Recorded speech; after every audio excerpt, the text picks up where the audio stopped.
criador do Estado Novo, é criado o Conselho Nacional de Petróleo. Também o Conselho Nacional de Petróleo ele acabou se transformando num pequeno órgão burocrático que, na prática, não redundou em nada. Novamente, no ano seguinte, em 1939, o Monteiro Lobato vai fazer críticas ao Getúlio Vargas, e agora essas críticas, começam a ser mais complicadas. Acusado de ser subversivo e desrespeitoso, Monteiro Lobato vai ser preso, condenado a 6 meses de prisão. Imediatamente, a mobilização de intelectuais brasileiros vai fazer com que essa pena seja reduzida e o Monteiro Lobato seja solto, ficando apenas 3 meses no presídio Tiradentes. Na verdade, já há algum tempo, desde que o Monteiro Lobato iniciou a sua campanha pelo petróleo, começa também uma campanha envolvendo outros setores, particularmente a igreja, bem interessante isso, uma campanha de desmoralização do Monteiro Lobato. Em 1933, o Monteiro Lobato havia publicado um livro chamado História do Mundo para as Crianças. Esse livro foi alvo da censura eclesiástica naquele período. Um padre chamado Sales Brasil, por exemplo, escreveu um pequeno livrinho intitulado A Literatura Infantil de Monteiro Lobato ou o Comunismo para Crianças. Ou seja, Monteiro Lobato, em função disso, começa a ser acusado de ser comunista, coisa que, obviamente, Monteiro nunca foi. Mas não é essa discussão que está sendo colocada aqui. Na edição de 1958, muito tempo depois, foi reeditado esse material pelas edições paulinas, no prólogo das edições vem um material de apoio do próprio Vaticano, onde se diz o seguinte, se queixando dos grandes males que poderiam advir para a fé e a educação das crianças da leitura das últimas obras de Monteiro Lobato. Ou seja, eu peguei essa questão aqui simplesmente para mostrar o seguinte, de um lado Monteiro encontrava resistências dentro do governo, de outro lado ele encontrava a imprensa contra ele, e de outro lado até setores, como setores da igreja, vinham combater o Monteiro Lobato naquele contexto, tentando de alguma forma isolá-lo nessa sua insistência em dizer que há petróleo no Brasil e que esse petróleo tinha que ser explorado. Em 1939 é encontrado petróleo na região de Lobato, na Bahia, mas esse petróleo não é comercialmente explorado até por questões de viabilidade, e a primeira exploração comercial vai acontecer em 1941, também na Bahia, na região de Candeias, na Bahia. Porém, essa exploração comercial foi feita no primeiro momento, depois meio que se esvaziou, porque não se fizeram investimentos em cima disso. Quando o Estado Novo está chegando ao final, nos anos de 1945, começa a haver uma intensa disputa, que inicialmente era uma disputa entre os militares brasileiros do período no interior da corporação militar, particularmente no Exército, uma disputa entre 2 grupos. Eram aqueles que foram denominados de entreguistas e os nacionalistas. É claro que o termo entreguista é o apelido que vai ser dado pelos nacionalistas, aquele primeiro grupo. Só? Meu Deus do céu. Eu vou ter que ser um pouco mais rápido, então.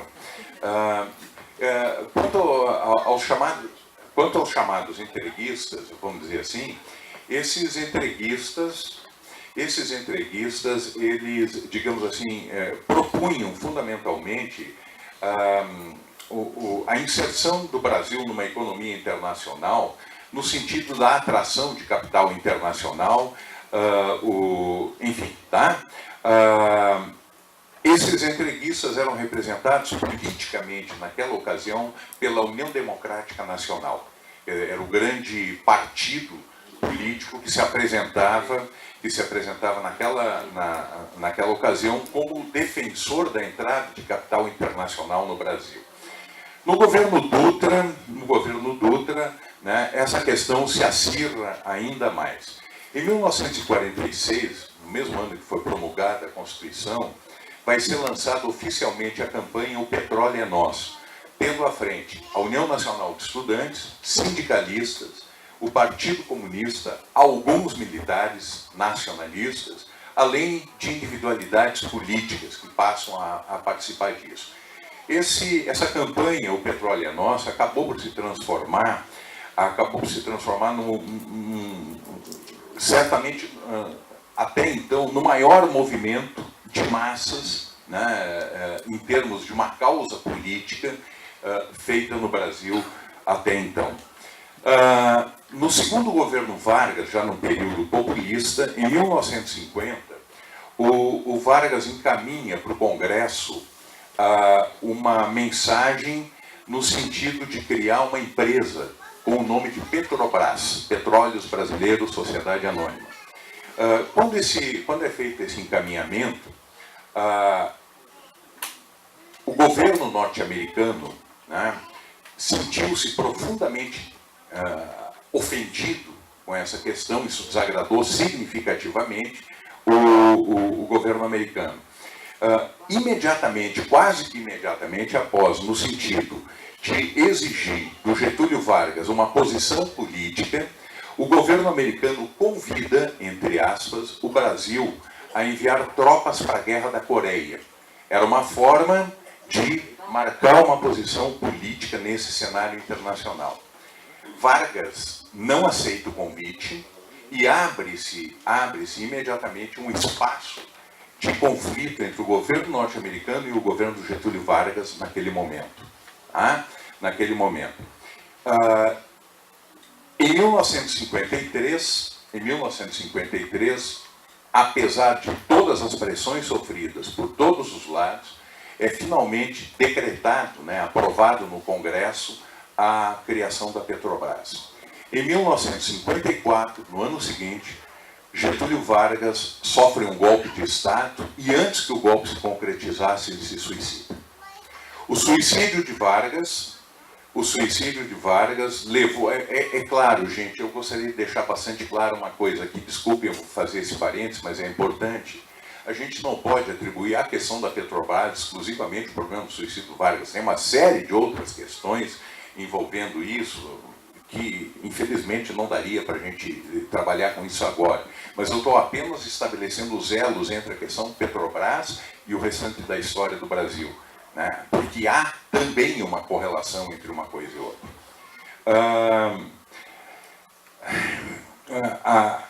A morte do Vargas, né, ela vem, de certa forma, a mobilizar novamente a sociedade brasileira, que vai para a rua, né? E naquele momento, o maior inimigo do Getúlio, que era um sujeito chamado Carlos Lacerda, apelidado de Corvo, né? Que, aliás, era proprietário dos grandes jornais da época, Tribuna da Imprensa, né? O Carlos Lacerda é, digamos assim, o grande articulador civil do golpe contra o Getúlio Vargas. Getúlio se suicida, mas a Petrobras sobrevive, a despeito de tudo, né? Timidamente, a Petrobras começa a atuar e somente na década de 1960 a Petrobras começa a produzir petróleo comercialmente, né? Ou seja, assumindo, enfim, uma posição agora de uma empresa efetiva na exploração do petróleo. Na década de 1970, agora já em pleno regime militar, né, motivado, em primeiro lugar, pela crise do petróleo que aconteceu a partir do ano de 1973, os militares investem pesadamente na Petrobras, né, e a Petrobras ganha um novo impulso. Junto com essa inversão de capitais na Petrobras feita pelo regime militar no período, também já vem o início de um processo de internacionalização, quando, naquele momento, vai ser, especificamente em 1975, vai ser autorizado a determinadas empresas estrangeiras a participação no trabalho da Petrobras através dos chamados contratos de risco. Empresas estrangeiras poderiam explorar, mas assumiriam o risco que, se não houvesse petróleo, arcariam com o prejuízo disso. Se houvesse, tirariam o seu lucro ali dentro. Mas já é o início de uma parceria da Petrobras com empresas estrangeiras que se dá a partir de 1975. Isso tem um pouco a ver com alguma coisa que havia acontecido no ano anterior, em 74, quando se descobriu na Bacia de Campos o campo de Garoupa, né, o maior campo petrolífero, né, no litoral brasileiro, na região lá do litoral fluminense. Uma tonelada de coisas ainda, mas eu vou pular algumas coisas para chegar no a gente está tentando seguir aqui, mas não te angustia por isso. Eu acho que é importante tentar produzir, ver o que é possível adequar. A gente vai administrando. Obrigado. Desculpe a coisa, mas eu achei que eu ia dar conta disso em menos tempo. Na verdade, a ideia é fazer justamente um histórico disso para chegar até hoje, né? Para chegar até hoje. Mas assim, abreviando um pouquinho, uma série, ao longo do tempo, uma série de novos campos vão sendo encontrados. Em 77, um campo de enxova. Em 84, em 1984, já no finalzinho da ditadura, vão ser encontrados alguns campos gigantes, né? O campo de Marlin, particularmente, também na Bacia de Campos, e o Brasil começa a ser olhado, a partir de agora, como alguém que tenha um grande potencial petrolífero, né? Um grande potencial petrolífero a partir disso. Pois muito bem. A partir de 1994, tá? A partir de 1994, a Petrobras passa a operar a primeira plataforma semi-submersível, a P-18. Toda ela produzida com tecnologia nacional. Isso também é um marco significativo, porque a partir daí a Petrobras passou a desenvolver uma tecnologia própria, né, legitimamente nacional, e não depender mais de tecnologia estrangeira para a produção de petróleo. Então, ao mesmo tempo que se ampliava a extração e produção de petróleo, da mesma forma se desenvolvia também a tecnologia para essa produção. Ainda tem mais alguns campos petrolíferos que foram encontrados no meio do caminho, né? E, enfim, o que se viu é que o petróleo se tornou absolutamente viável no Brasil, com tecnologia nacional, né? E com uma empresa que, afinal das contas, era uma empresa estatal. Né? Uma empresa estatal. Os entreguistas, porém, não se entregaram, né? Vamos dizer assim. E, algum tempo depois, retoma-se esse processo de tentativa de internacionalização da Petrobras. Em 1994, o então candidato Fernando Henrique Cardoso foi eleito presidente da República e ainda, no mesmo ano, antes de assumir a presidência, ele faz um discurso no Congresso. O título do discurso é muito interessante. Abre aspas. O fim da era Vargas. E ele anunciava no discurso que levou a cabo o seu projeto, chegou à presidência e que agora iniciava o momento de desmontar a era Vargas. A desmontagem da era Vargas, nessa perspectiva, é fundamentalmente a desmontagem das empresas estatais. A privatização das várias empresas estatais, que era, de certa forma, uma herança do período varguista, e no que diz respeito à Petrobras, em 1997, né, inicia um processo de privatização da Petrobras, em que finalmente é quebrado o monopólio estatal da produção do petróleo no Brasil. Era manchete em todos os jornais, a imprensa brasileira festejando a quebra do monopólio das estatais da Petrobras em 1997. Nessa ocasião, em 97, a Petrobras já era a terceira maior empresa da América Latina. Simultaneamente à quebra do monopólio da estatal, o Fernando Henrique abriu o capital da empresa para, propiciando, de certa forma, a entrada da Petrobras na Bolsa de Valores de Nova York. E as ações da Petrobras começaram a ser também elas negociadas na Bolsa de Nova York. Um detalhe interessante é que isso, ao longo do tempo, teve algumas consequências, na época não previsíveis, é verdade. Em 2002, devido a uma série de escândalos e fraudes em grandes corporações norte-americanas, como a Enron, a Xerox, WorldCom e outras, foi promulgado nos Estados Unidos a lei Sarbanes-Oxley, que ficou conhecida por Lei SOX. Por essa lei, segundo essa lei, uma lei norte-americana, todas as empresas que operassem na Bolsa de Nova York estariam, se fosse o caso, sujeitas à auditoria externa, feita ou encomendada pelo próprio governo americano. Por conta da abertura do capital da Petrobras na Bolsa de Nova York, a Petrobras agora se tornava vulnerável ao próprio modelo americano, naquele contexto. Em 1997, só assim para dizer, a Petrobras ficou de certa forma amarrada.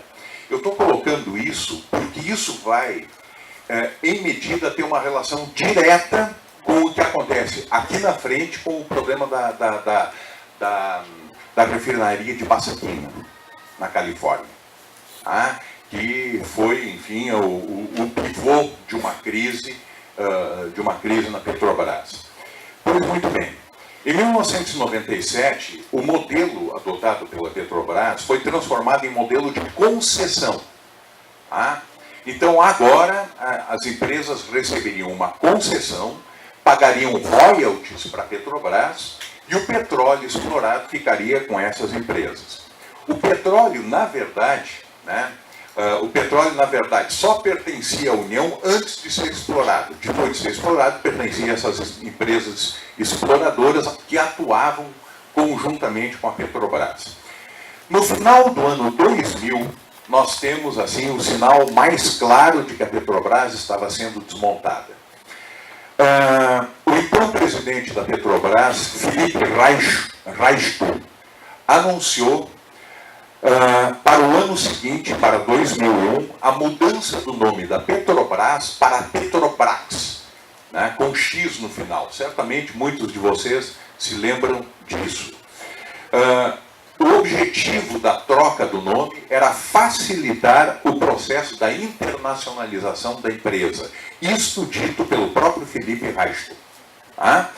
E ele justificava o ato da mudança do nome, explicando que a terminação, aspas aqui, a terminação Brás no nome identificava-se com a ineficiência das estatais, como se a Petrobras tivesse sido uma empresa ineficiente e que já era a terceira maior empresa da América Latina, em um tempo relativamente curto. Essa ineficiente Petrobras tinha uma receita de 69,2 bilhões de dólares na época. Havia se tornado a primeira empresa brasileira com um lucro líquido, tinha uma receita e tal, um lucro líquido de 5 bilhões de reais por trimestre em 2014. Chegou a esses patamares a ineficiência da Petrobras. É claro, gente, que naquele período, certamente muitos de vocês vão lembrar, havia uma intensa campanha diariamente nos meios de comunicação pela privatização das estatais, argumentando-se exatamente que eram ineficientes, e eram ineficientes por serem estatais. Então, se jogava a culpa no próprio caráter de serem estatais, a ineficiência. Ora, se a gente for examinar as principais empresas estatais que estavam em vias de ser privatizadas ou foram privatizadas, a gente observa exatamente o contrário. A Companhia Siderúrgica Nacional era altamente rentável. A Vale do Rio Doce, que foi escandalosamente privatizada com um valor absurdo, era altamente rentável. O Banco do Brasil era o banco mais rentável, acabou não sendo privatizado, né? A Petrobras era altamente rentável. O que se queria efetivamente é justificar pela ineficácia, que obviamente não era verdadeira, a necessidade de privatizar. E o que se queria privatizar? Aquilo que era altamente rentável. E essa privatização não é apenas a privatização, mas é também a abertura para a penetração do capital externo. Tá? Só para você ter ideia do que foi essa brincadeira com a Petrobras, foi contratada uma empresa chamada UNDSC Limitada para fazer a logomarca. Só aquela logomarca com X atrás. E foi pago para essa empresa apenas R$700 mil para fazer essa logomarca. Não sei o que aconteceu por trás. O custo total do que seria o processo de transição da Petrobras estatal para a privatização, na ocasião foi estimado pela própria Petrobras em 50 milhões de reais, só o custo da transição. Ou seja, ao que se pensar sobre tudo isso aqui, a situação mais complicada, e agora, Rita, eu vou, acho que precisar pelo menos uns 3 minutinhos, a situação mais complicada na Petrobras vai se dar a partir de 2006, quando a Petrobras, já no governo Lula, a Petrobras anunciou a descoberta de um lençol petrolífero monumental no pré-sal. Gente, um raciocínio muito elementar, eu não sei se até não é muito simplório, mas se as grandes petroleiras são capazes de destruir países como o Iraque, tendo em vista a questão do petróleo, é claro que elas não iam ficar completamente sem qualquer tipo de atitude, na medida que se descobriu as reservas do pré-sal, que possivelmente ou poderiam ser as maiores reservas de petróleo do mundo. É um petróleo de difícil exploração, profundidades que vão de 5 a 7 mil metros, um custo altíssimo na exploração desse petróleo, mas possivelmente, até hoje isso não está comprovado, possivelmente as maiores reservas do mundo. Ou há a possibilidade de ser.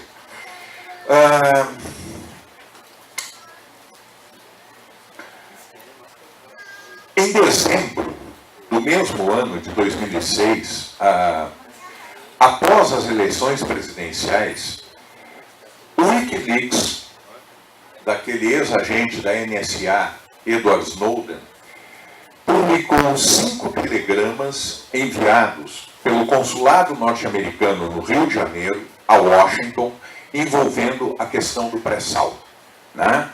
Um desses telegramas leva um título enorme, é muito interessante. O telegrama foi enviado pela cônsul Elizabeth Lee Martinez.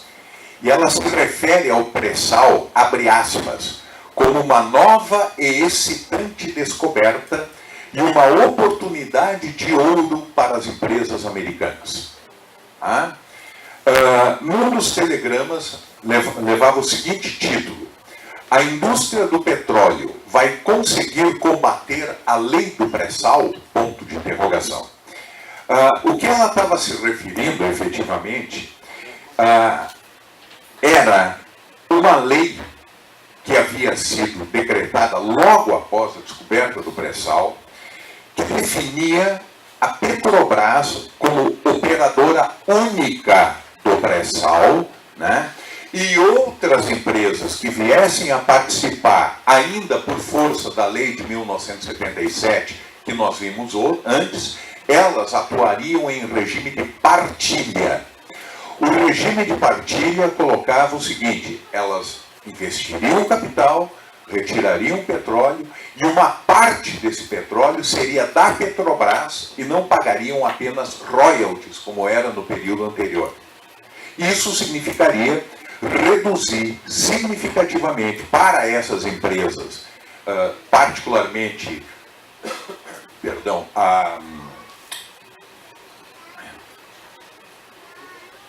me falhou agora o nome das operadoras, mas qual era a grande operadora na época? Está me falhando agora. Bom, mas enfim, particularmente para essas grandes operadoras, né, isso significava a Chevron. Particularmente para elas, isso significava uma espécie de lucro a menos a ser tirado. E havia necessidade de que isso fosse mudado. O Snowden revelou num outro telegrama que a diretora de relações governamentais da Chevron, uma senhora brasileira chamada Patrícia Pradal, né, teria dito que o candidato tucano José Serra teria mudado as regras caso fosse eleito presidente naquele ano. O problema é que o tucano não foi eleito. Tá? E as regras permaneceram as mesmas. Não houve uma volta ou alguma outra coisa, mas as regras permaneceram. A diretora de Relações Internacionais da ExxonMobil no Brasil, também uma brasileira, chamada Carla Lacerda, até nos lembro Carlos Lacerda, o nome dela. A Carla Lacerda, também citada no telegrama da cônsul norte-americana, reclamava para o governo americano, através da cônsul, que a Petrobras terá todo o controle sobre a compra de equipamentos, tecnologia e contratação de pessoal, o que poderia prejudicar os fornecedores americanos. Portanto, desde aquele momento, nós vamos ter já o início de uma campanha para, de alguma forma, alterar a lei do pré-sal. Bom,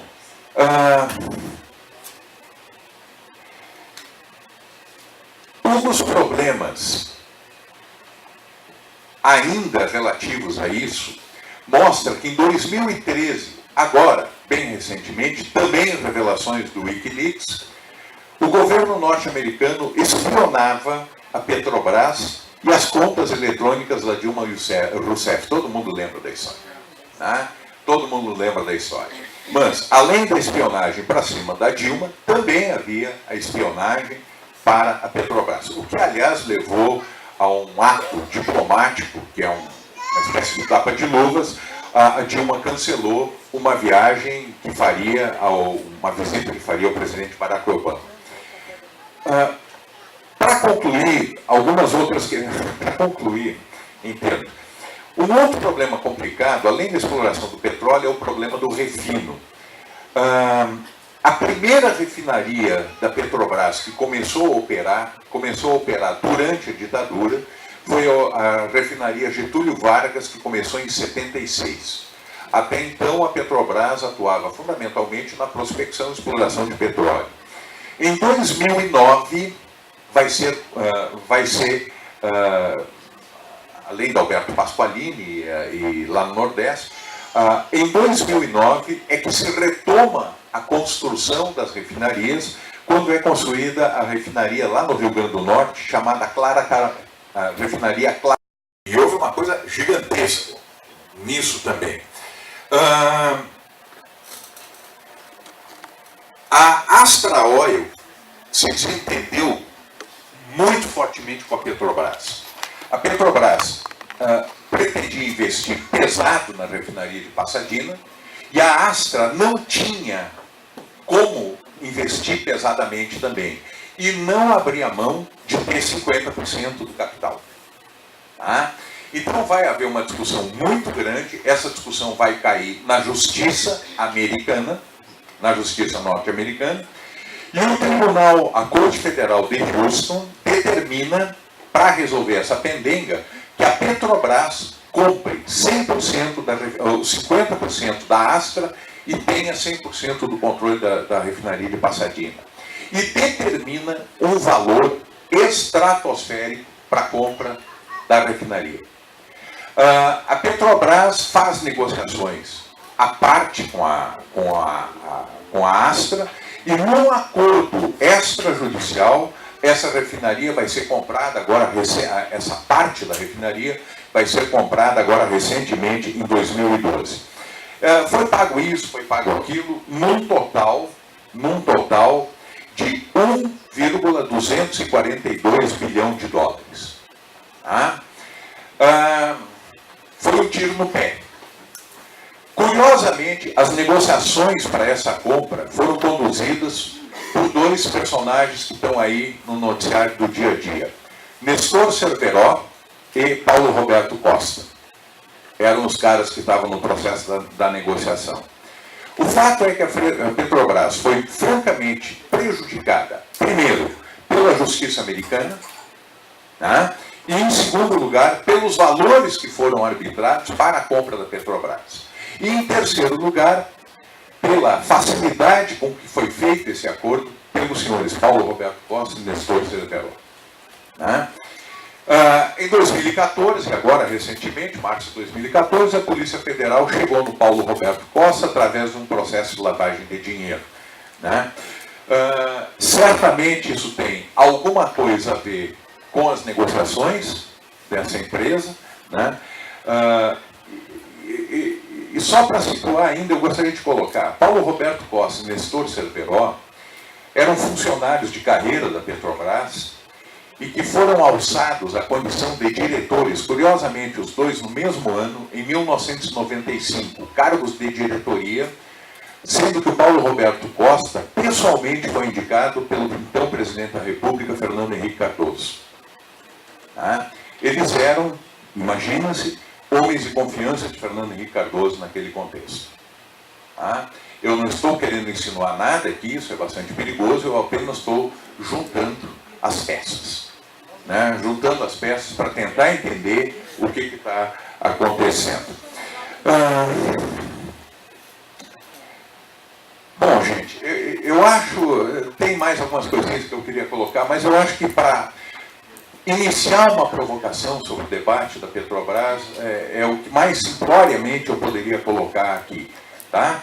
Eu vou ficar por aqui, depois a gente, se tiver necessidade, complementa uma coisa ou outra. Muito obrigado.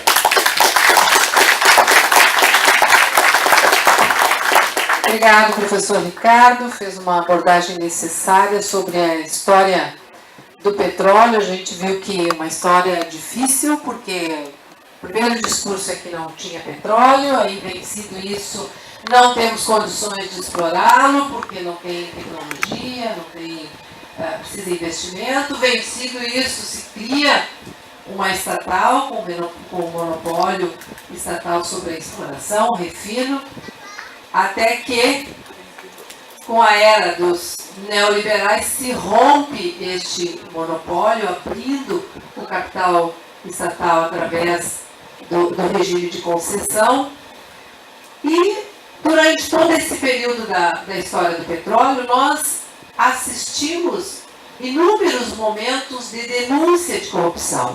Já em 1964, o Jango demitiu toda a diretoria da Petrobras porque os contratos estavam suspeitos naquela época. Na época da ditadura, nada saía. No governo do Fernando Henrique foi difícil, embora a gente, o campo popular de esquerda, fizesse denúncia, todo o processo de privatização, mas era difícil de sair para a rua com essa força que está saindo hoje as denúncias sobre a Petrobras e com um corte especificamente do governo Lula para cá, como se nada antes existisse. Então, o Fernando, que conhece por dentro essa história, que representa a luta dos trabalhadores, das trabalhadoras, a história, e organiza os trabalhadores da Petrobras, do polo Sinpetro. Nós queremos saber como é que eles estão avaliando o porquê dessa sanha terrível hoje e o que está, como é o tema deste debate, por detrás de tudo isso, já que em outros momentos da história, situação muito semelhante a essa aconteceram, e pode ver que ela é proporcional, a fúria ela é proporcional aos governos que querem o controle da empresa público, ela é proporcional ao avanço dos governos populares. À medida em que os neoliberais e a direita assumem o poder, parece que as coisas não ficam tão ferrenhas em relação à Petrobras. Então, a gente gostaria de escutá-lo e entender um pouco o que está nessa história que foi abordada, que é toda a história de construção da Petrobras no Brasil. E agora vamos entrar para dentro desse jogo emaranhado aí, ver o que está acontecendo. Então, o Fernando, presidente do Sindipetro, vai agora dialogar conosco.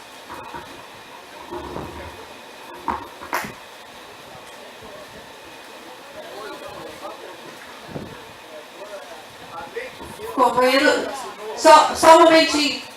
Nós vamos encaminhar, acho que é importante a sua intervenção, a gente quer ouvir a todos os companheiros e companheiras, a gente vai continuar aqui com a fala dos integrantes da mesa e já nós vamos abrir para o debate, tá bom? Obrigada. Bom, com a companheira Rita, companheiro Raul, companheiro Ricardo, um prazer enorme estar nessa mesa junto com vocês, podendo participar desse debate. Companheira Estela, muito obrigado pelo convite. Companheiros e companheiras, obrigado pela atenção e pela paciência, que é, final do dia, estar aqui fazendo uma discussão sobre um assunto que não é o dia a dia de vocês. Mas, professor, as últimas palestras que eu fiz no ensino médio sobre Petrobras, eu fiquei em turno inteiro. Cada turma eu passava 4 horas contando a história da Petrobras até chegar ao pré-sal e o que impactaria para o futuro. Então, é um assunto longo e, surpreendentemente, em nenhuma das turmas em que eu conversei, alguém dormiu. O que é difícil. Então, assim, vamos passar rapidamente sobre alguns aspectos históricos aqui do setor petróleo e que é importante assim, a gente saber para poder se situar nessa discussão que está acontecendo. Da importância desse setor e quais são as perspectivas daqui para frente ou que nós herdamos lá de trás. Vou pegar alguns dados aqui de 2011, petróleo para o mundo, o que significava? Né? Apenas 4 anos atrás. A área de petróleo ela abrange algumas situações um pouco diferenciadas, porque a indústria de petróleo ela vem articulada junto com a indústria do gás. Então, no mundo, tá, o setor petróleo para gerar energia, ele participa em torno de 52% de geração de energia no mundo. Se considerarmos o carvão, que é um produto menos antigo do que o petróleo, nós chegamos a 81% da energia gerada no mundo de origem fóssil. E as demais, nuclear, biomassa, eólica, solar e hídrica. Né? As perspectivas daqui para frente. Né? 2035, foi um estudo feito aí pelas empresas que avaliam o futuro da energia, né? Que petróleo, gás e carvão tem uma participação em torno de 76%. Cai em torno de 5% e as demais energias têm um incremento, principalmente as energias renováveis. Né? Então, com isso a gente vê o que significa petróleo para a humanidade hoje. Ninguém vive sem luz, com exceção aqueles que vivem no mato ou lá na África, que não têm condições de subsistência e garantir a participação, vamos dizer assim, de uma sociedade mais moderna. Né? E no Brasil, como é que nós estamos? O Brasil hoje, a energia de petróleo é responsável por 41% e 59% da energia são de renováveis. Tá? Então a gente tem aí renováveis e nuclear. Tá?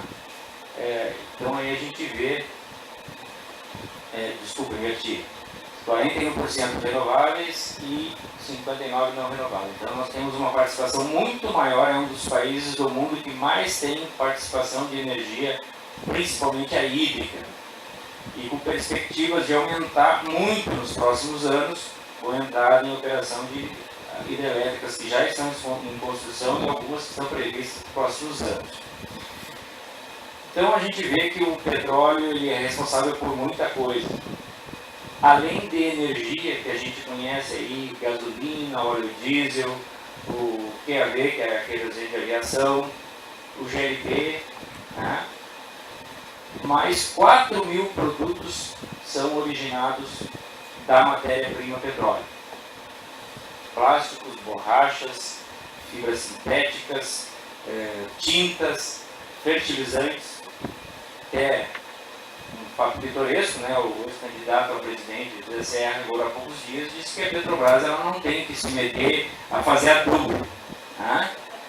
Mal ele sabe que o setor agrícola, que produz 22% do PIB, né, usa o adubo, né, em grande quantidade. Nós somos um grande importador de adubo.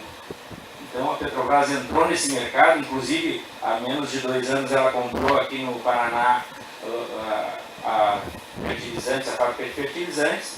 Por quê? Porque estava em processo de parada de produção e a empresa ia embora porque os custos de matéria-prima e para fazer adubo no Brasil era muito caro. Então a Petrobras assumiu essa função e vai produzir adubo lá no Paraná. Estava construindo uma fábrica de fertilizantes no Mato Grosso, em função de todo esse processo aí, paralisaram as obras. Né? Então isso é um campo que vem tudo do petróleo. Importante, quem produz petróleo no mundo? Né? Quem são os maiores produtores de petróleo no mundo? A Arábia Saudita, principal produtor de petróleo no mundo. Os Estados Unidos, são o segundo maior produtor de petróleo do mundo. O terceiro é a Rússia e o quarto é a China. O Brasil está em 11º lugar por enquanto. Né? E quem consome? Os Estados Unidos é o maior consumidor. Os Estados Unidos produz em torno de 11 milhões de barris de petróleo por dia e consome em torno de 19 milhões de barris de petróleo por dia. O Brasil produz 2 milhões e 600 mil barris e consome 2 milhões e 500. Pois é, nós já estamos exportando petróleo para fora. Nós já produzimos mais do que consumimos. Só que a indústria de petróleo ela é um pouco diferente do que 1 mais 1 é 2. Acontece que o petróleo ele tem diversos tipos de petróleo. Por baixo. Algumas estimativas levam até 300 bilhões de barris. Então aí é que a gente percebe por que os Estados Unidos são tão interessados no Brasil. Primeiro porque aqui não tem guerra. A gente vê aqui, ó, a Arábia Saudita, que é parceiro dos Estados Unidos, não tem problema. Agora, Irã, Iraque, Kuwait, Emirados Árabes Unidos,